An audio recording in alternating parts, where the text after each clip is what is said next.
Well, now we're talking about these high winds expected later today, and that could cause some big problems for Christmas displays on your front lawn. If the sleigh and reindeer aren't tied down, then they may be taking off sooner than they're scheduled to leave, which would be, of course, Christmas.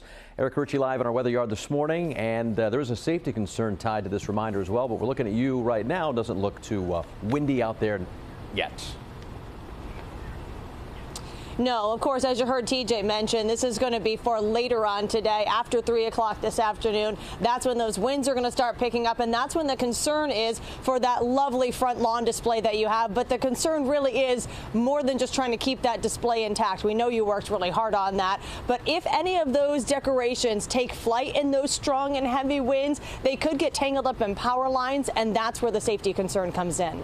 I don't want to mess with anybody's Christmas decorations, but they've gotten bigger and more elaborate every year. And just be mindful of what might blow away and get into a power line and cause an outage or cause some damage, or to do other damage to your home. Just give some thought to that. Things are going to blow around pretty extensively with this wind.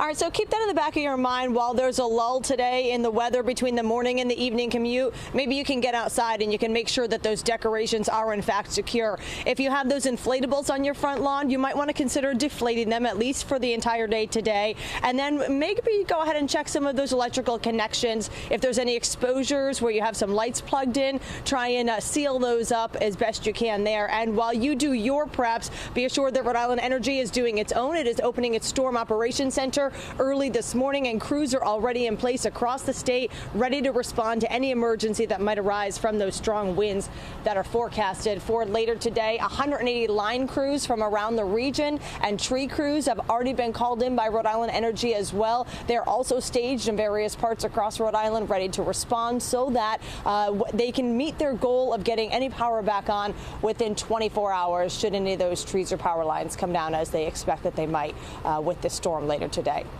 That's the latest. Reporting live in the weather yard this morning, I'm Erica Ritchie, 12 News.